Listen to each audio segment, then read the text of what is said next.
So we are with Moses again this morning. There's still a bit of a mountain connection, but it's a bit tenuous this morning because Moses has been on a mountain, but he's come down from the mountain. And the context is that he'd been up on Mount Sinai, he'd received the God's law, the 10 words, the 10 commandments, and he'd been gone a while up there in the presence of God. And the Lord told Moses he'd got to go back because there was trouble down the bottom of the mountain. The people had gone into a little bit of rebellion and had made a golden calf, and the ringleader was Aaron, his brother. And I wonder how Moses felt like that when he discovered, actually, whether that was a bit of a betrayal, a bit of a letdown. Anyway, Moses was so upset, so angry that he smashed the stone tablets, and many lives were lost that day. So that's the context of what we're going to be looking at this morning. I'm going to read, first of all, Exodus 33, 1-6, and then move on to the bit that I want to really concentrate on. So the golden calf has been made and destroyed.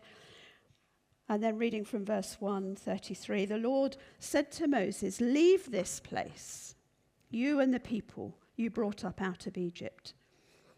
Go up to the land I promised on oath to Abraham, Isaac, and Jacob, saying, I will give it to your descendants. I will send an angel before you and drive out." I think at this point David said some interesting people yesterday. Is that right? Is that what you said? The Canaanites, Amorites, Hittites, Perizzites, Hivites, and Jebusites. All of them. Go up to the land flowing with milk and honey, but I will not go with you, because you are a stiff-necked people, and I might destroy you on the way.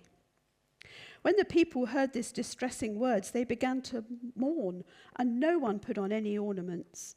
For the Lord had said to Moses, "Tell the Israelites," just in case they hadn't heard it the first time, "you are a stiff-necked people. If I were to go with you, even for a moment, I might destroy you. Now take off your ornaments, and I will decide what to do with you." So the Israelites stripped off their ornaments at Mount Horeb. Horeb and Sinai thought to be the same place, but they are kind of intertwinably named. So the Lord was angry, and he told them to leave where they were and head off towards the promised land. That hadn't been taken away, but he says he won't go with them. But he will send an angel to go before them. So he's not going to leave them completely exposed and vulnerable, and he reveals his anger. Stiff-necked people. And I might just lose it with you if I go with you, is the implication of what he's saying. So he asks them to strip off their ornaments, to kind of humble themselves effectively before him. And then Moses heads off to the tent of meeting to meet with God, and the people watch to see what's going to happen next. Is God going to meet him there? Is the cloud going to come down? Is the presence of God going to be there? How angry was God? So then, leaving out that bit where Moses goes to the tent of meeting, I'm going to read from the same chapter, verses 12 onwards. This is in the tent of meeting. Moses said to the Lord, "You have been telling me, lead these people, but you have not let me know who you will send with me. You've said I know you by name, and you've found favor with me. If you are pleased with me, teach me your ways so that I may know you and continue to find favor with you. Remember that this nation is your people." The Lord replied, "My presence will go with you, and I will give you rest." Then Moses said to him, "If your presence does not go with us, do not send us up from here. How will anyone know that you are pleased with me and with your people unless you go with us? What else will distinguish me and your people from all the other people on the face of the earth?" And the Lord said to Moses, I will do the very thing you've asked, because I am pleased with you, and I know your name." Then Moses said, "Now show me your glory." I don't suppose he said it quite like that. "Now show me your glory." And the Lord said, "I will cause all my goodness to pass in front of you, and I will proclaim my name, the Lord, in your presence. I will have mercy on whom I will have mercy, and I will have compassion on whom I will have compassion. But," he said, "you cannot see my face, for no one may see me and live." Then the Lord said, "There's a place near me where you may stand on a rock. When my glory passes by, I will put you in a cleft in the rock and cover you with my hand until I've passed by. Then I will remove my hand and you will see my back, but my face must not be seen." Get the impression that Moses isn't very happy either, don't you? Bit of a heated discussion going on in the tent of meeting. I think Moses is kind of saying to God, "You've been telling me to lead these people, but not who you're sending with me. You've told me that you know me by name, and I've found favor with you. So if you are so pleased with me, please teach me. What do I do with these people?" Does that sound familiar? You've told me I've got to wait for something, but you've not told me how long, and you've not told me when, and you've not told me where. When, Lord? When? You've told me to do this, but not how. Sounds like Moses is quite frustrated. He says, "These are your people." He stops short, I think, of saying, "And I didn't want to do this in the first place." He's nearly there, isn't he? "I didn't want to do this, remember? You had to twist my arm." And God answers, and there's almost a sense of calmness in God's first reply. He says, "Yes, my presence will go with you." But I don't think Moses heard that. I think he's still hearing the "I will not go with you," because he goes on, "If you don't come with us, don't make us go. Don't send us.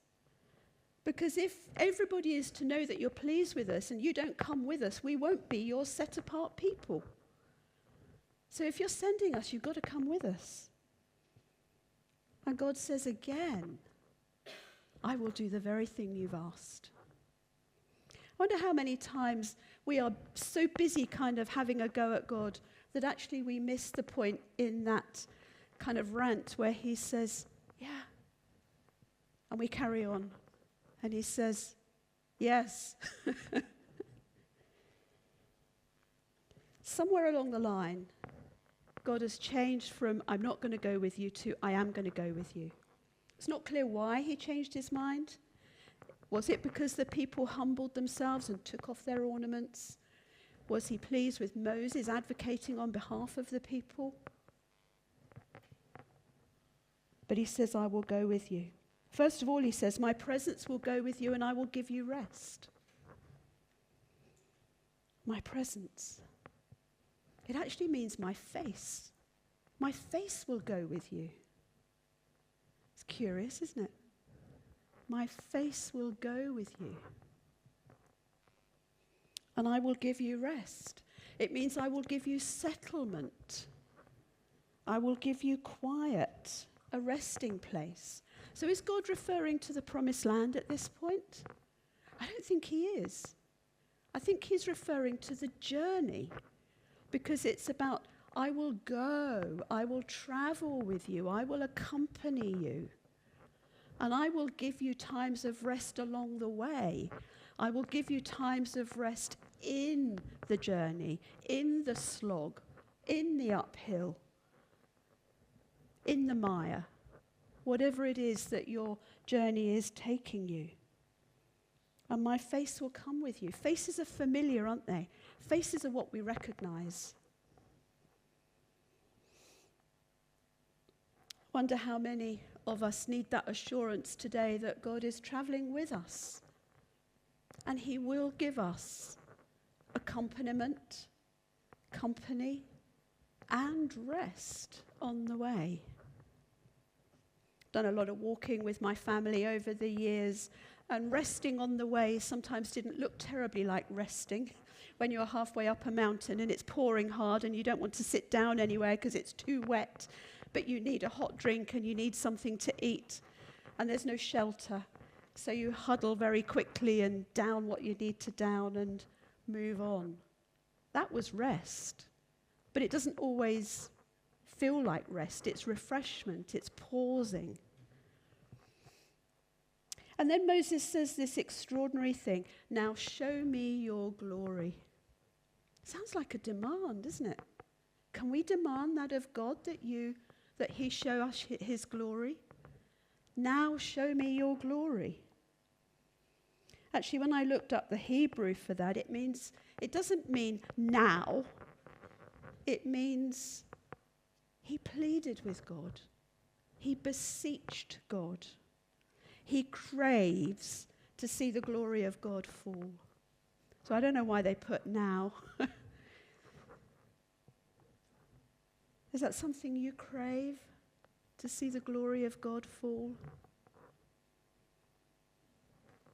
What's God's glory then? What did Moses expect to happen to see the glory of God fall? What do you think about when you think about God's glory? I wonder.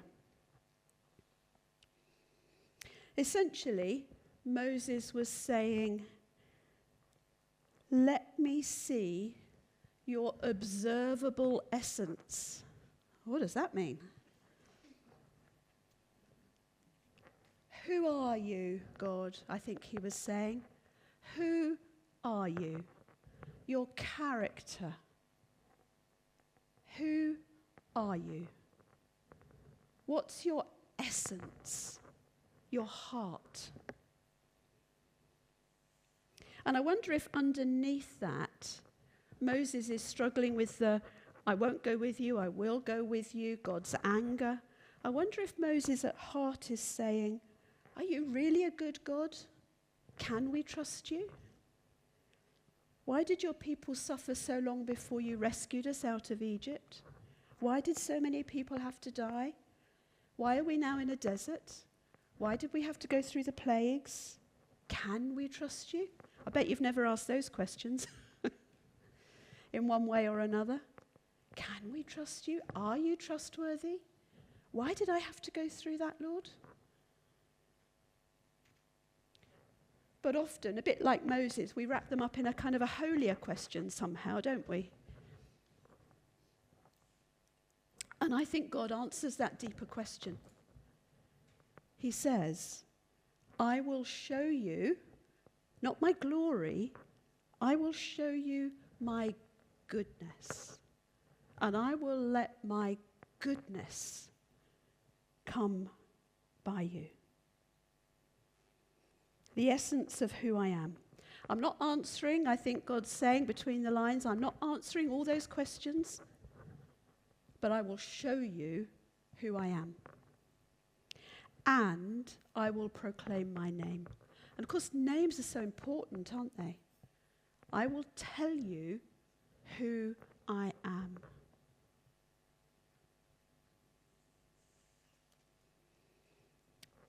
And of course, as he does that, he uses the word Lord, the sovereign name, Yahweh of God. And then he says this curious thing, I will have mercy on whom I will have mercy, and compassion on whom I will have compassion. Hang on a minute, does that mean you get compassion and you don't? Does that mean you get mercy and you don't? Is that God being a bit fickle?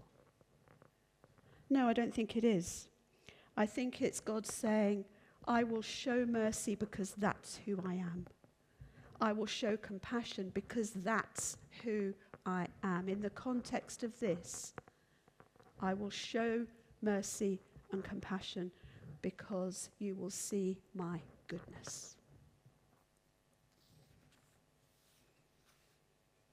But you can't see my face. Because if you see my face, you can't see my face and live. You can see my character, but you won't see my face. So I'm going to tuck you in a rock, he says to Moses. I'm going to tuck you safely in a rock so that when I pass by, I can cover you with my hand. It actually means the hollow of your hand. I will cover you with the hollow of my hand. And then when I've gone by, I will remove my hand and you will see my back. How many times, I wonder, are we consumed with the situations of life? The difficulties, the struggles, the griefs, the fears, the pain, illness, and we have absolutely no idea where God is. Absolutely no idea. And we wonder where he is because we can't see him. Is it just possible that in those moments we might be in the cleft, might be months, might be years sometimes, we might be in that cleft covered by his hand that protects us from things that are kept at bay because he's kept the worst from happening, secure. We can't see the full danger of the situation, but God can, and he covers us. And we're in the dark and wondering where God is and what he's doing, and all the time, he's got us covered. And then when he'd passed by and Moses was able to see his goodness, God lifted his hand and his back was revealed. We see him afterwards, don't we? Isn't that often the case? We come through something really difficult and then we look back and we think, sometimes it's years later, oh, I see what you did. I can join those dots. I know you were there now. I didn't know you were there then, but I can see you were there now. Do you trust me? Says God. Even when you can't see me and feel me and hear me, when you're in the dark. Journaling, I find, helps join the dots. When you're journaling in that dark place and you can't feel him and know him, if you write down that's, what's happening, how you feel, and then later you look back. And sometimes you can make sense of it looking back that you can't do at the time. As God passes Moses by in the cleft of the rock, that's not recorded. It only tells us that God was going to do it. And then we know that he did it. Because when Moses came back, his face was radiant. It shone. It's a bit like the Transfiguration, isn't it? Faces that shine. And the people were afraid, and Moses had to wear a veil. He could only take the veil off when he went into the tent of meeting and meet with God. Does that happen to us when we have these encounters with God? Do we come away from those encounters with shiny faces? Maybe. Such a fascinating story, isn't it, this? But I think if you're in a situation where you just have no idea what's going on, no idea where you're going, can't hear God, it just may be that there are things that are getting in the way that you need to deal with. Sometimes that's true too. But it may also be that God has you covered with his hand for this time. And then when he removes his hand, you will see what he's done. So hard to sit in that discomfort, isn't it? So hard to sit in that unknowing, waiting place where you can't connect with God at all.